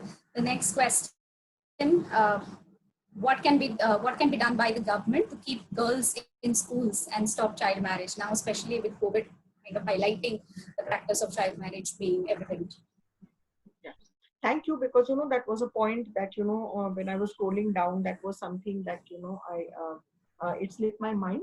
Lack of transportation, lack of public safety for women and girls. And I'm not here to say we have to protect women. I'm saying protecting women's right to be in the public sphere. So when there is no public safety, when there are not enough buses don't run on routes that are not remunerative anymore. हमारे देहातों में हम देखते हैं कि the buses are taken away on days of different kinds of temples. Unka din jab ho, tab all the buses get diverted and go there. Now imagine how I can join a science class, not learn physics or chemistry if I can't go to college, whether I'm a boy or whether I'm a girl. But what happens is lack of public safety, lack of transport, lack of toilets, lack of menstrual hygiene in the places that I go to. It affects education. Then come all the dominoes, the effect. Girl stay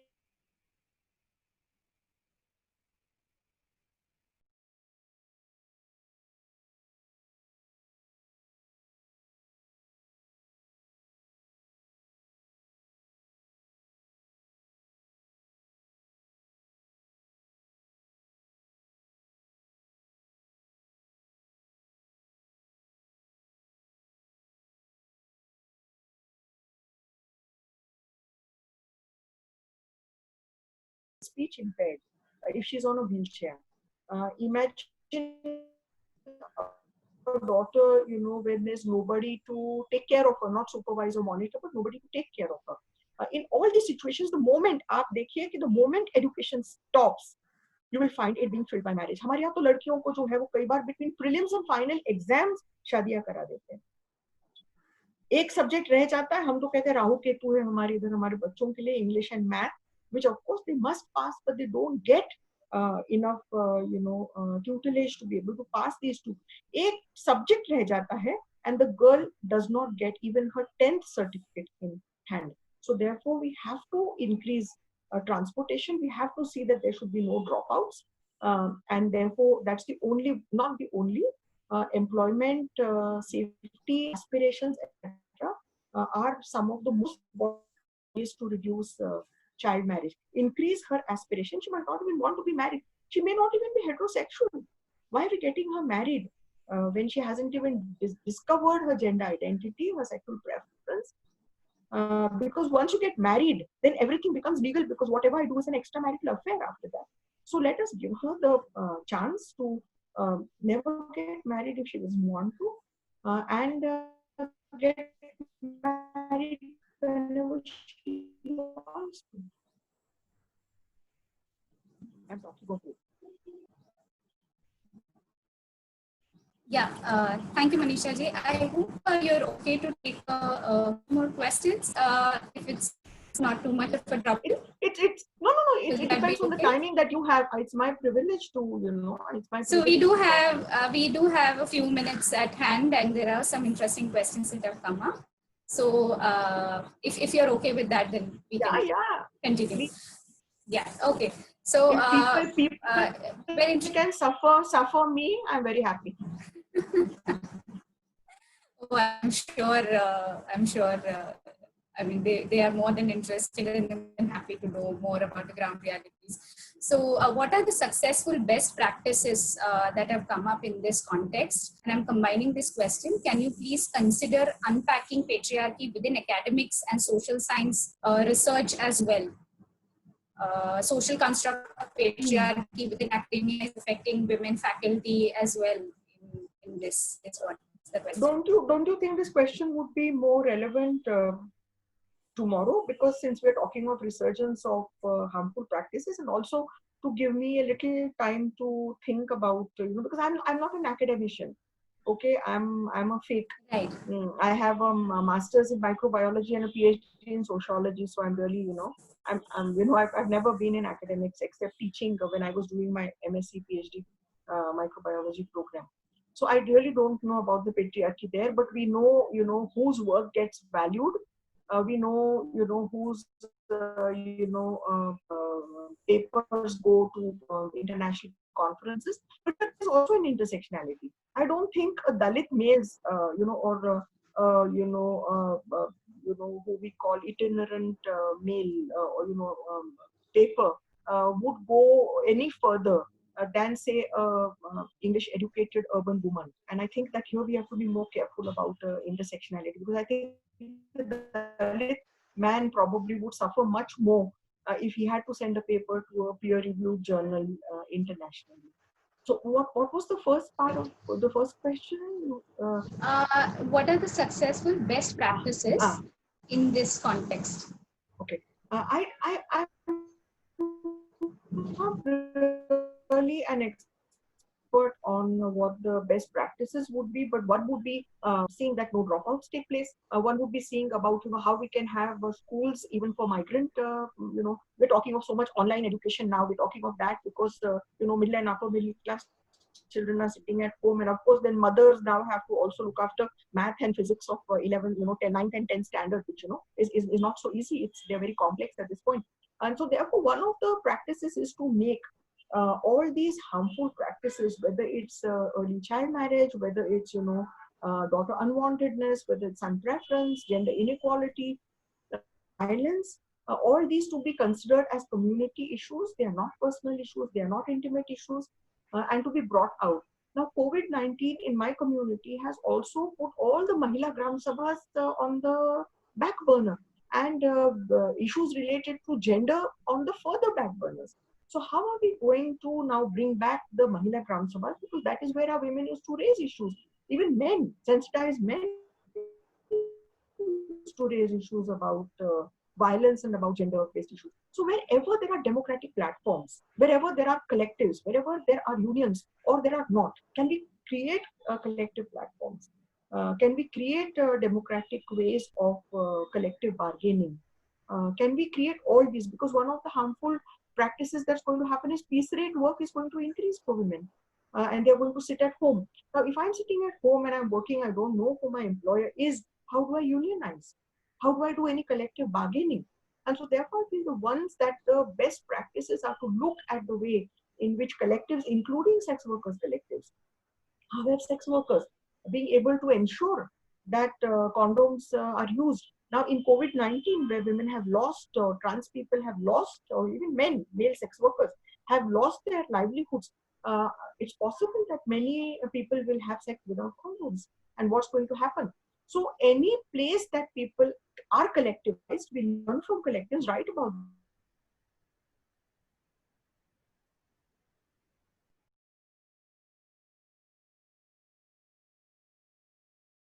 Can we write about platforms that are forming? Right. Just moving on to the last question, I think most relevant to the students and the participants who have joined today. How do you evaluate media's role in creating sensitization regarding gender issues at grassroots level? Your last few words weren't, about, I heard of anti-gender. Will you just Sorry, please? how do you No. evaluate? Yeah, I'll repeat that. How do you evaluate media's role in creating sensitization regarding gender issues at grassroots level? Was I clear? I can't evaluate because I'm not a journalist. And media are as diverse as people. You know, I mean, when we say women, what do we mean by women, right? Somebody who just has a uterus or has breasts is a woman. She is, just because I have a uterus and someone else has a uterus, we can't be sisters for life. We saw that, solidarity is not built just on our biological bodies, but on our caste and our, religious identities. So we do have some aspects similar. The pregnancy, is similar for anyone. Women and trans men can get pregnant, can menstruate, and so therefore that binds us in solidarity as bodies. But otherwise, it's not. And so therefore, to say that media are homogeneous, neither is the print medium homogeneous, nor are social media homogeneous, and nor are all journalists homogeneous. And so therefore, I would say that social media, for example, what do they do? WhatsApp University, what does it do? The trolls that happen, or the truth that gets manufactured every day. Can you all, put out blogs? Can you see that, as empowered, as enlightened journalists who want progressive social transformation? Can you see that, the moment you see something that is pseudoscience, okay, हम लोग तो हमेशा नमस्ते ही करते थे. देखो how much our religion knew earlier Covid के पहले. हमारे मजहब में तो जो है वो हम जो पूरा ये मास्क, तो चेहरे का मास्क तो बहुत पहले से ही था. So नमस्ते करने वाले भी तो घर पे they are sexually abusing their daughters and everybody. We know that the home is an unsafe place. I'll deal with it tomorrow. और किसी मजहब में अगर पहले से ही फेस मास्क थे, तो फिर then were the men dispensable? Why only masks for women? Did you not care for the men in your religion? So all this kind of pseudo science, this resurgence of practices that has come up in the name of COVID and religious revivalism. All these things, when you see, please write. Please put your name underneath that, okay? Please put your name, because sometimes these just get passed on and we don't even know who's written an excellent piece. So therefore, media are as diverse as people on this planet. Journalists are as diverse as all people in the planet. Journalists come from different classes. They come with different opinions. They come with different religious beliefs.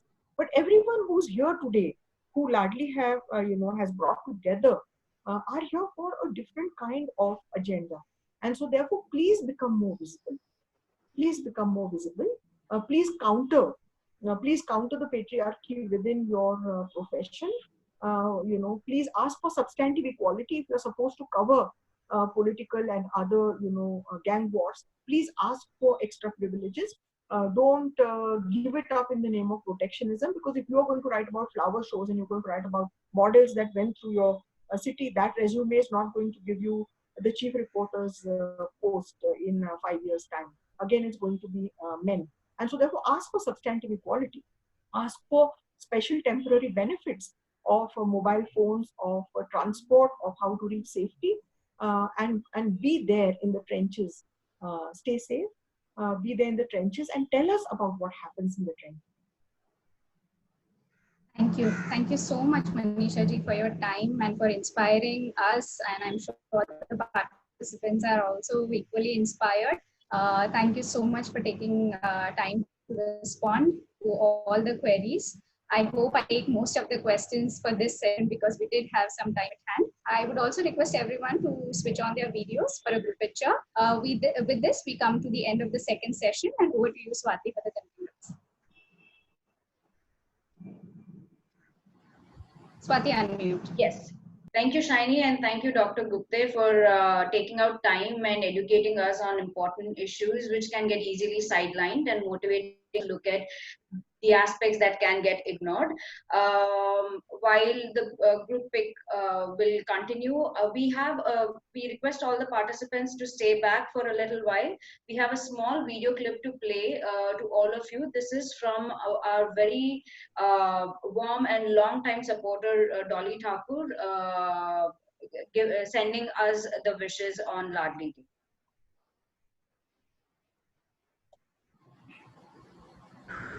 To be a part of Ladli is one of the biggest privileges that I face, and I'm so glad that I'm a Ladli. I have been associated with them for over 20 years or even more, because it started as Population First when I was there. I did a little bit of thing, and I've been so proud to be the national coordinator for the Ladli Media Awards. And I cannot tell you how much pleasure it has given me and how much pride it gives me today to say that I am a part of Ladli. Thank you, Bobby Sister, who I owe, I think, half my life to, and Sharda, who's supported me, encouraged me, and always included me in everything that Ladli does. I'm so proud to be a part of Ladli. Congratulations.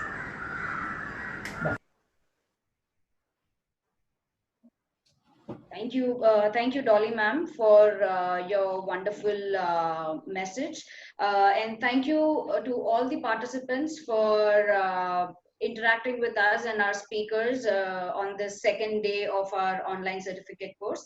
As for the instructions regarding the blog competition, the theme is Resurgence of Harmful Social Practices. The deadline is 25th of June. The blog word limit is 500 to 700 words. It can be written in English as well as in Hindi.